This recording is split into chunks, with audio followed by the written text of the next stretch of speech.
신명기 32장 모세의 세 가지 유산 중에 하나를 보고 있는데요. 자, 세 가지 유산 기억하시나요? 사람 누구시죠? 여호와가 아니라 여호수아. 여호수아 사람을 유산으로 남겼고, 두 번째는 율법이었죠. 율법을 기록해서 그것을 제사장들과 장로들에게 나누어 보관하게 했고요.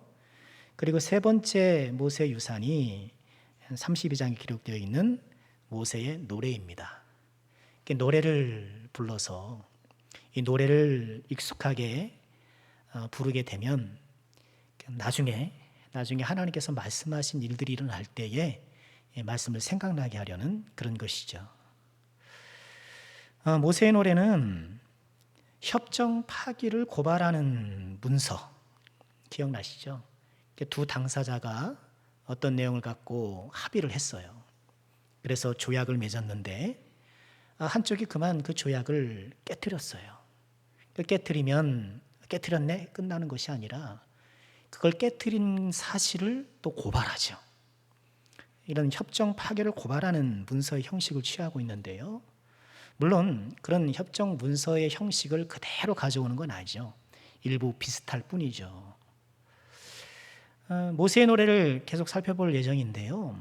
모세의 노래는 43절까지 이어지는데 한 6부분으로 이렇게 나뉘어져 있어요. 우리 지난 시간에 보았던 1절부터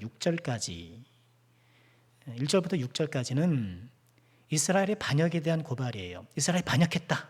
이 사실을 이야기하는 부분이고요. 그리고 여러분 성경을 한번 술술 넘기시면 7절부터 14절 오늘 우리가 읽은 본문은 하나님이 베풀어 주신 은혜를 돌아보게 하는 거예요. 그리고 15절부터 21절까지는 이렇게 하나님이 은혜를 베풀어 주셨음에도 불구하고 일삼았던 이스라엘의 반역 내용, 어떻게 반역했는가, 그 반역의 내용. 그리고 22절부터 27절까지를 보시면 성경책 없으세요? 보세요. 왜 저를 이렇게 쳐다보고 계시죠?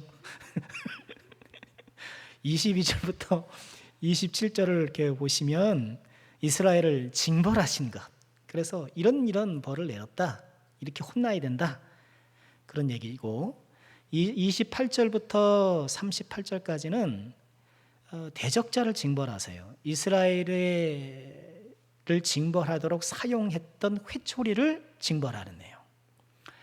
그리고 마지막 39절부터 43절까지는 이스라엘의 회복을 약속하고 있어요. 이렇게 6부분으로 쭉 되어 있는데, 자, 오늘은 두 번째 부분, 하나님께서 베풀어 주신 은혜를 되돌아보는 그런 내용을 함께 살펴보도록 하겠습니다. 자, 먼저 7절 말씀 보면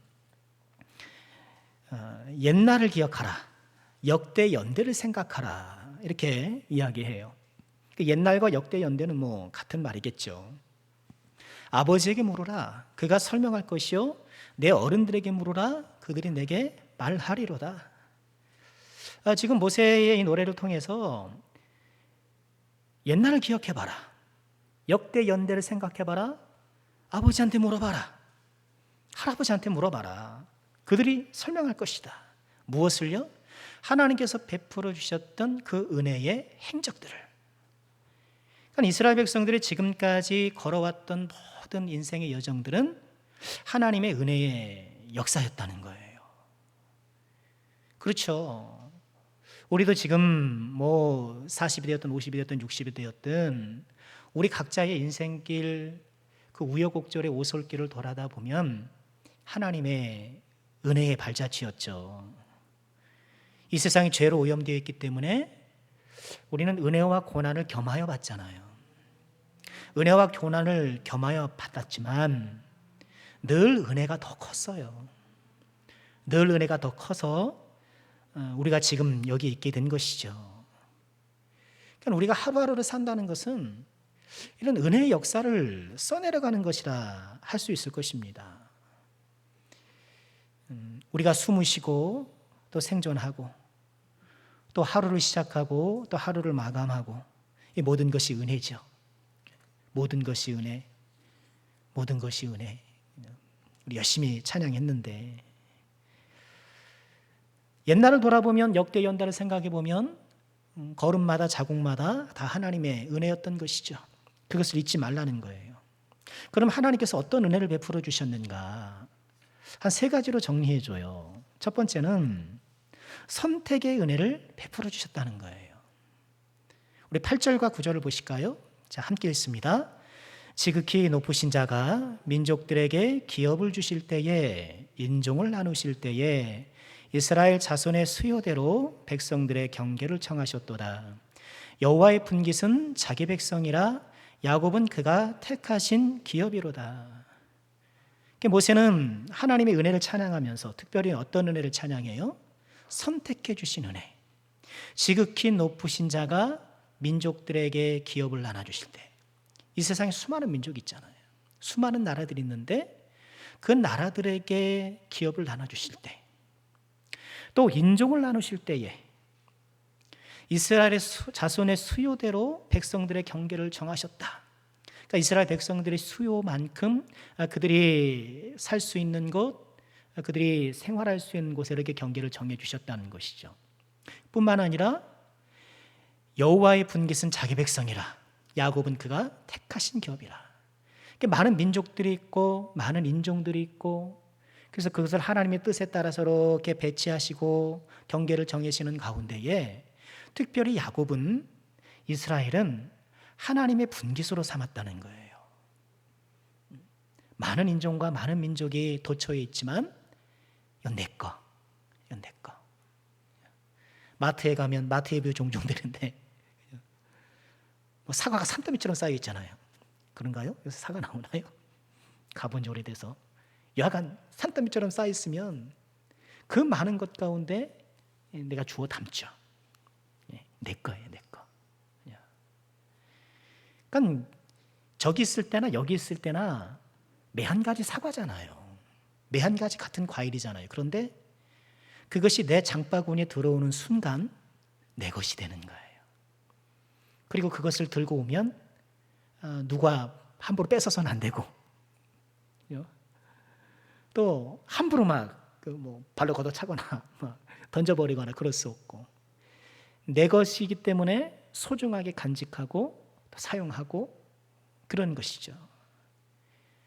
그러니까 세상에 많은 민족과 인종과 수많은 사람도 있음에도 불구하고 하나님께서 저와 여러분을 예수 안에 담아두셔서, 예수라는 바구니 속에 저와 여러분을 하나하나 담으셔서, 특별히 나은 게 없는데 특별히 이 예수라는 바구니에 담길 만한 그런 조건과 혹은 자격이 없음에도 불구하고 무슨 이유였는지 그렇게 담아주신 거예요. 우리 기독교는 이 선택의 은혜, 이 선택의 은혜를 기억하는 그런 종교고, 우리가 믿는 이 믿음의 또 놓칠 수 없는 핵심이죠. 우리를 선택하시되 우리 어떤 조건과 그런 자격에 상관없이 우리를 선택해 주신 것. 로마서 9장 11절 이하에 보면 그런 말씀이 나오죠. 그 자식들이, 여기서 자식은 누굴까요? 그 자식. 어떤 자식들인가요? 에서와 야곱이죠. 그 자식들이 아직 나지도 아니하고 태어나기도 않았고 무슨 선이나 악을 행하지 아니한 때에, 태어나지 않았으니 착한 일을 한 일도 없고 나쁜 일을 한 일도 없잖아요. 택하심을 따라되는 하나님의 뜻이 행위로 말미암지 않고 오직 부르시는 이로 말미암아 서게 하려 하사. 이게 목적절이 좀 길죠. 그래서 요 부분 읽다가 길을 읽을 때가 있는데, 여하간 하나님이 택하심을 따라 부르시는 것을 보게 하려고 그렇게 이해하시면 돼요. 리브가에게 이르시되 큰 자가 어린 자를 섬기리라 하셨나니 기록된 바 내가 야곱은 사랑하고 에서는 미워하였다 하심과 같았느냐. 그러니까 우리를 선택하시되 에서와 야곱의 경우에서 보는 것처럼 무슨 선을 행한 것도 아닌데, 또 그렇다고 무슨 악을 행한 것도 아닌데, 하나님의 순수한 스스로의 의지에 따라서 에서는 누락시키고 야곱은 선택하신 것. 에서는 미워하고 야곱은 사랑하셨다는 거예요. 여러분, 놀라운 은혜죠. 선택의 은혜는 정말 놀라운 은혜예요. 우리가 아무것도 행한 것이 없을 그때에 우리를 그저 사랑하셨다는 그 이유 때문에 예수 바구니에 두셔서 하나님의 자녀로 삼아주신 거예요. 그러니까 우리는 선택의 은혜 앞에 어떻게 해야 될까요? 항상 겸손하고 그저 감사하고, 항상 겸손 그저 감사. 이 선택의 은혜 앞에 우리가 보이는 유일한 반응이에요. 따라해 보실까요? 항상 겸손 그저 감사. 항상 겸손하고 그저 감사하고. 너무 감사하죠. 자, 지금 모세의 노래에서 모세가 하나님의 은혜를 소개하면서 이처럼 선택의 은혜를 먼저 이야기해요. 자, 두 번째 은혜는 뭘까요? 첫 번째가 선택의 은혜라면 두 번째는 발견의 은혜예요. 10절을 보실까요? 자, 함께 읽겠습니다. 여호와께서 그를 황무지에서 짐승이 부르짖는 광야에서 만나시고 호위하시며 보호하시며 자기의 눈동자같이 지키셨도다. 중간에 보면 부르짖는 광야에서 만나셨다. 짐승이 부르짖는 짐승, 그죠? 늑대가 광야에 있는지 모르겠습니다만 여하간 이런 짐승이 부르짖는 광야에서 만나주셨다. 우리 성경은 만나셨다라고 해서 만났다라는 걸 보면 뭐 서로 약속해서 만날 수도 있잖아요. 좀 극적인 느낌이 덜한데 영어 성경들은 found로 다 번역을 해요. 발견하신 거예요. 훨씬 더 생생하죠, 그 상황이. 황무지에서 짐승이 부르짖는 광야에서 방황하고 있는 거예요. 특별히 오늘 본문 말씀에 이 10절 말씀에서 광야로 번역된 이 단어는 토우라는 단어예요. 토우, 흑비가 아니라요. 히브리어로 토우인데 이 토우가 어디에 나오는 단어인가 하면 요즘 제가 자주 언급하는 말씀인데 창세기 1장 2절이에요. 땅이 혼돈하고 공허하다 할 때의 혼돈이 토우예요. 그리고 오늘 말씀에 광야가 토우예요. 광야라는 것은 그런 물리적인 광야 이런 상황도 있겠지만 어떤 처지와 형편을 이해하는 것이죠. 혼돈의 상황. 이런 황무지 같은 내 마음이 토우와 같은 그 상황. 어디를 가야 될지 모르겠고 어떻게 내 인생을 풀어나가야 될지 모르겠고 앞을 내다보면 보이는 게 별로 없고 확실한 게 별로 없고 사실 우리 모두가 광야 속에 이 토우 속에 살아가잖아요. 혼돈 속에 살아가는 거예요. 어디가 길인지도 모르겠고. 그렇죠? 여러분 확실한 거 있어요? 확실한 거 있어요? 확실한 건 없어요. 확실한 게 없다는 것만 확실해요. 확실한 게 없어요. 혼돈 가운데에 이 토우 가운데에 갈 길 몰라 방황하는 황량한 사막에서 방향을 못 찾고 또 가지고 있는 물은 다 떨어져 있고 몸은 지쳐가는데 누가 어디에서 이 상황을 극복할 수 있을까? 누가 만나죠. 누가 나를 발견해 줘야 되는 거예요. 비행기를 타고 가든 아니면 사막으로 횡단하는 낙타가 되었든 자동차가 되었든 그런 상황에서 누가 나를 발견해 줘야 돼요. 누가 나를 발견해 줘야만 내가 그 토우 가운데서 헤어나올 수가 있는 거예요. 근데 그걸 누가 해줬다라는 거예요? 하나님께서 해주셨다는 거예요. 발견해 주시는 은혜. 사막 황량한 토우 가운데에 길을 잃고 길을 찾지 못하고 점점점 죽어가는 그때에 나를 발견해 주신 분. 하나님께서 우리를 그렇게 발견해 주셨잖아요. 또한 하나님께서 계속해서 우리를 그렇게 발견해 주시잖아요. 이 혼돈이 한 번으로 끝나면 얼마나 좋겠어요. 예수 믿기 전에 혼돈했으나 예수 후에는 그냥 평평 탄탄대로고, 그죠? 고속도로가 아우토반이 활짝 펼쳐져 있으면 어떻습니까? 얼마나 좋을까요? 그렇지 않죠. 이 세상이 오염되어 있고 죄악으로 가득 차 있다 보니까 예수를 믿고 걸어가는 이 길에서도 우리는 혼돈을 만나고 가끔씩 광야를 또 만나게 되고, 그래서 당황하게 되고 어찌할 줄을 몰라서 힘겨워하게 되고, 근데 그럴 때 역시 또 누가 나를 발견해 주셔요? 하나님께서 우리를 발견해 주시는 거예요. 놀라운 은혜. 우리 인생의 혼돈을 바로잡아주고 혼돈한 우리 인생 가운데에 길을 열어주실 분은 우리 하나님이라는 것을 다시 한번 기억하시고, 창조주 하나님, 창조주 하나님 앞에 우리의 시선을 올려드릴 때에 우리가 다시 한번 소망을 발견하게 되는 것이죠. 발견의 은혜예요. 자, 세 번째 은혜는 어떤 은혜일까요? 보호와 양육의 은혜예요. 세 번째를 네 번째까지 이렇게 나누려다가 뭘 하면 꼭 세 번이 좋잖아요. 세 번이잖아요. 그죠? 이상하게 설교하면 꼭 세 번이더라고요. 하나님은 뭘 얘기해 줄 때 꼭 몇 개 얘기하세요? 세 개. 보호와 양육의 은혜를 베풀어 주셨다 얘기를 해요.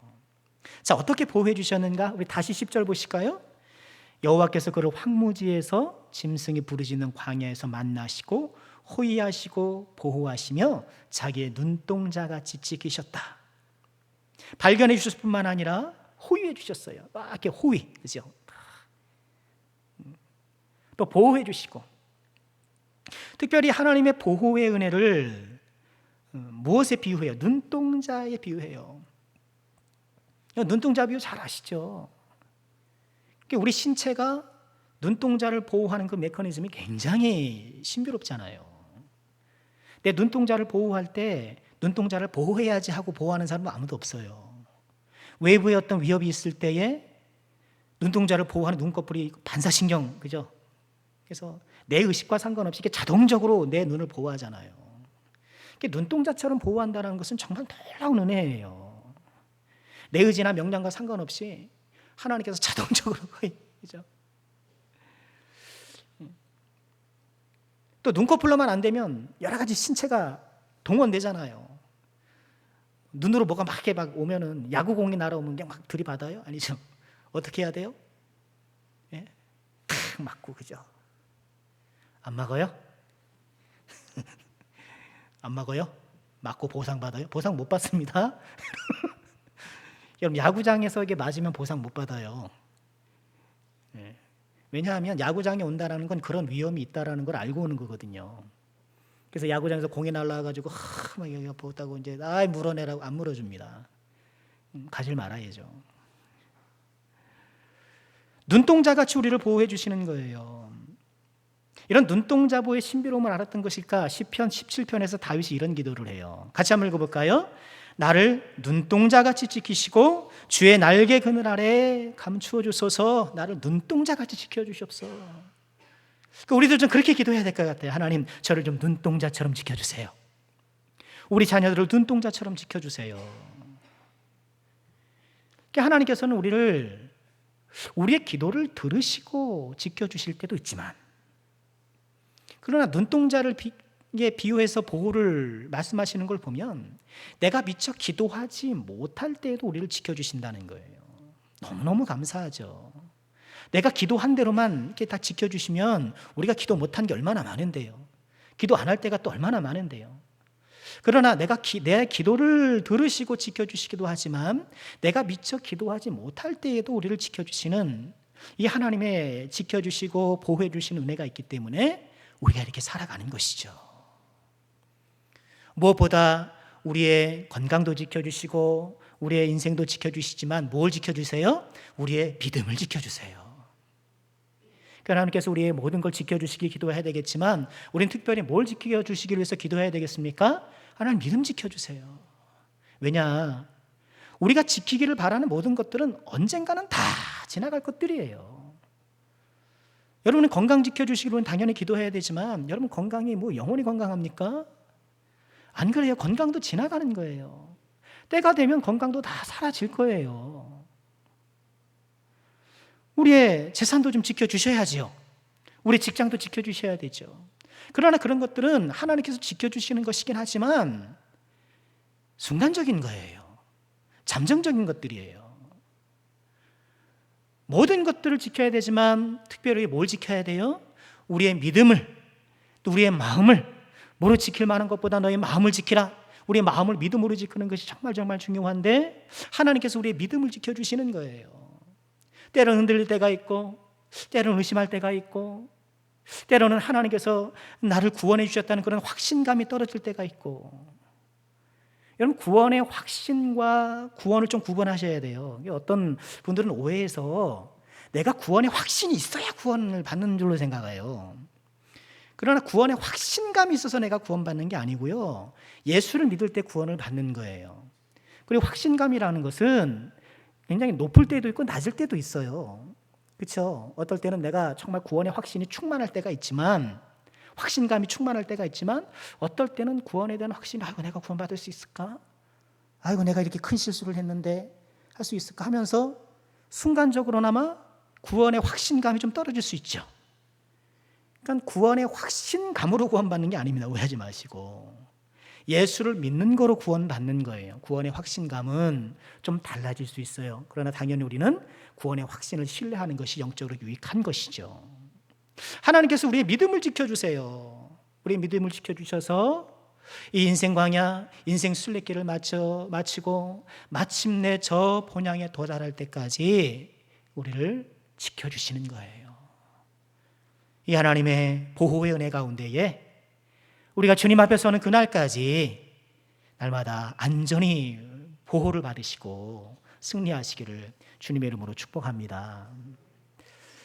또 하나님께서는 우리를 보호해 주시되 또 양육해 주세요. 보호의 은혜를 눈동자에 이렇게 비유했다라면 양육의 은혜는 독수리의 활동에 비유해요. 11절 보실까요? 함께 읽습니다. 마치 독수리가 자기의 보금자리를 어지럽게 하며 자기의 새끼 위에 너풀거리며 그의 날개를 펴서 새끼를 받으며 그의 날개 위에 그것을 엎는 것 같이. 11절은 독수리가 자기 새끼를 양육하는 장면, 그것을 묘사한 것으로 보여요. 미국의 조류학자 벤트라는 분이 1860년, 1954년에 생을 마감하신 분인데, 그분의 기록에 따르면 절벽 위에 둥지를 튼 어미 독수리가 새끼를 일부러 떨어뜨린대요. 떨어뜨리고 막 추락할 것 같으면 추락하고 있으면 떨어질 바닥에 부딪히기 전에 이 독수리가 쭉, 어미 독수리가 나와가지고 다시 올라간다는 거예요. 이것을 몇 차례 반복하더라는 거예요. 아마 조류학자가 그 상황을 직접 목격했고 그래서 그걸 기록했던 모양이에요. 이렇게 반복된 훈련을 통해서 그 독수리가 혼자 이제 날개 힘이 생겨서 이제 날아가게 되는 것이죠. 이 독수리가 자기 새끼를 그렇게 양육하는 것처럼 하나님께서 우리를 이렇게 양육하는 거예요. 때때로 하나님께서는 독수리가 새끼의 추락을 허용하는 것처럼 우리 인생이 추락하는 것처럼 보이는 것을 허용하신다는 거예요. 우리 인생이 점점 상승하고 점점 앞으로 나아가고, 그렇게 쭉쭉 뻗어나가도 모자랄판에 이상하게 자꾸 나아가고 점점 주저앉는 것 같고 점점 추락하는 것 같고, 1년 전에 비해서 내가 수입도 줄고 건강도 좀 약해지는 것 같고, 뭔가 그러잖아. 인생이 점점 이렇게 확장되어지고 뻗어져 나가야 되는데 시간이 지나면 지날수록 점점 조그라지고 점점 약해지는 듯한 느낌이 드는 거죠. 추락하는 것 같다라는 거예요. 그러나 우리 하나님께서는 우리를 양육함에 있어서 때때로 추락을 허용하시지만, 그러나 그때마다 어떻게 해요? 우리를 이렇게 세워주시고 또 우리를 그의 날개로 이렇게 태워주셔서 보호해 주시고 다시 한번 일어서게 해주신다라는 거예요. 의인은 7번 넘어져도 일어난다. 지금 갑자기 생각나는 말씀인데 잠언 말씀이었잖아요. 우리 바이블 아카데미 말씀을 구조를 갖다 나눴었는데, 7번 넘어져도 일어나는 것. 누가 그래요? 개구리 막론이잖아요. 아니 개구리 막론이도 7번 넘어져도 일어나는데 왕눈이도 일어나는데 우리가 비록 눈은 작아도 하나님께서 우리를 지켜주시면 7번, 8번 매번 일어나겠어요. 우리 하나님께서 우리를 당신의 날개 아래 태워서 언젠가 다시 한번 이렇게 세워주시고 우리를 이처럼 양육시켜서 어엿한 한 마리의 독수리가 되어서 자기 역할을 감당하실 수 있도록 한다는 것을 기억하시고요. 그래서 우리가 자녀들이, 우리도 우리지만 우리 자녀들이 가끔 실패하는 것을 우리가 너무 걱정할 필요는 없는 것 같아요. 우리가 하나님이 계신다는 것을 우리가 믿으니까. 믿으시죠? 하나님께서 우리의 독수리이기도 하지만 우리 자녀들의 독수리이기도 하죠. 우리의 독수리기만 한 게 아니잖아요. 때때로 우리 자녀들이 인생을 헤쳐나갈 때에 뜻대로 안 될 때가 많잖아요. 지금 대한민국 사회가 내 뜻대로 되기보다는 내 뜻대로 잘 안 되는 경우가 훨씬 더 많은 것 같아요. 제가 보기엔 그래요. 시험 같은 거 보면 붙는 사람이 많아요? 떨어지는 사람이 많아요? 누가 많아요? 붙는 사람이 많아요? 어느 나라에서 오신 거예요? 떨어지는 사람이 훨씬 많잖아요. 내가 야심차게 사업을 시작해요. 성공하는 사람이 많아요? 실패하는 사람이 많아요? 자영업 하면서 자영업자들이 이게 문을 닫는 경우가 훨씬 많다 그러잖아요. 그러니 성공보다는 실패가 많고 상승보다는 추락이 많은 것 같은 것이 우리 인생인데, 우리 자녀들이 그런 과정을 거쳐서 이렇게 인생을 나름 개척해 나갈 때에 좀 이 믿음이 있어야 되지 않을까. 그래도 우리도 이 믿음이 있어야 될 것 같아요. 이 믿음이 있어야 우리 하나님께서 우리 자녀들을 어떨 때는 추락하는 것 같지만 다시 그들을 올리시고, 그 추락의 과정 속에서도 뭔가 배우게 하셔서 더 높이 나아가게 하시고, 우리에게 꼭 필요한 믿음, 우리 자녀들에게 필요한 믿음이 아니냐는 거예요. 특별히 이 11절 말씀에 보면, 다시 한번 말씀 보시면 중간에 이런 구절이 있죠.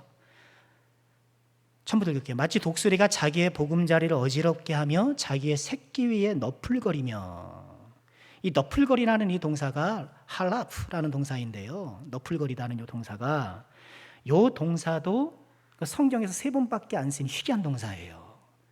그런데 이 동사가 또 어디 쓰였는가 하면 창세기 1장 2절 또 흘러가. 거기에서 사용되었는데, 거기서 어떤 동사로 사용되었냐면 하나님의 영은 수면 위를 운행하시느니라. 이 운행에 사용, 이 단어예요. 그러니까 너풀거린다라는 거는 이 어미 독수리가 새끼를 이렇게 도는 거예요.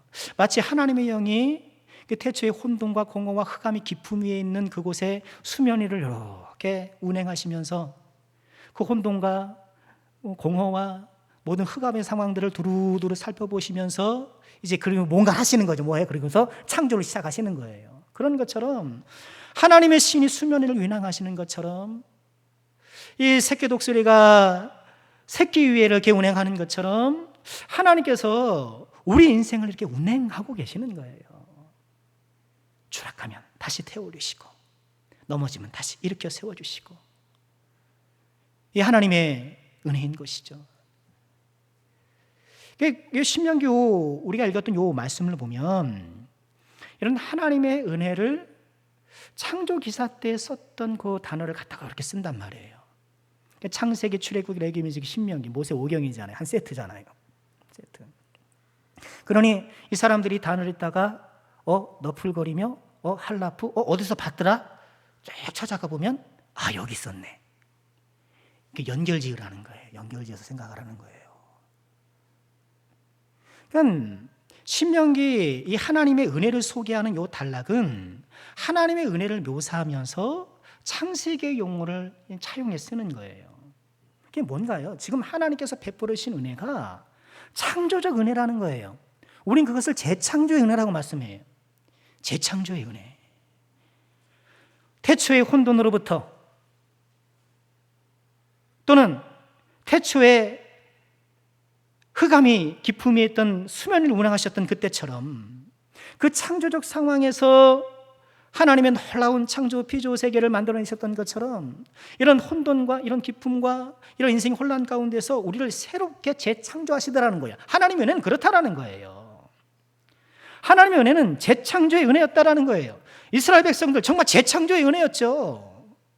지금 이 신명기를 받아들고 있는 이스라엘 백성들, 요단 동편에서 요단강 건너면 이제 가나안에 들어가게 되는데 그야말로 재창조된 사람들 아닙니까? 430년 동안 노예로 살았잖아요. 430년 동안 아버지도 노예, 할아버지도 노예, 그의 할아버지도 노예, 뭐 노예야, 다 노예, 다 노예. 400년 거슬러 올라갔던 건 노예인데 그런 노예가 이제는 어엿한 자유인이 되었고, 노예다 보니까 땅 한 평 없던 사람들 아닙니까? 농사 짓는 거 다 주인이 가져가죠. 주인이 조금 던져주는 거나 먹고 살았던. 그럼 땅이 없던 자들이 땅을 소유하는 이 지주가 되고, 여러분 이런 환골탈태가 어디 있어요? 이거야말로 환골탈태죠. 이와 같은 재창조가 어디 있어요? 우리 하나님의 은혜는 여전히 우리 삶 가운데 재창조의 역사를, 재창조의 은혜를 베풀어 주실 믿으시길 바랍니다. 여전히 우리 삶 가운데 혼돈이 임할 때에, 또 우리가 흑암이 깊은 어둠 가운데 있을 때에 우리 삶을 운행하여 주셔서 재창조의 은혜, 그래서 우리가 다시 한번 새롭게 일어나고 새롭게 용기를 내고 잠깐 넘어졌다가도 일어나고 흔들렸다가도 중심을 잡고, 이런 재창조의 은혜가 있기 때문에 우리의 삶이 유지가 되는 거예요. 자, 말씀을 정리하겠습니다. 선택의 은혜. 지금 모세의 노래를 통해서 모세가 회고하는 하나님의 은혜, 선택의 은혜요, 또 발견의 은혜요, 보호와 양육, 재창조의 은혜요.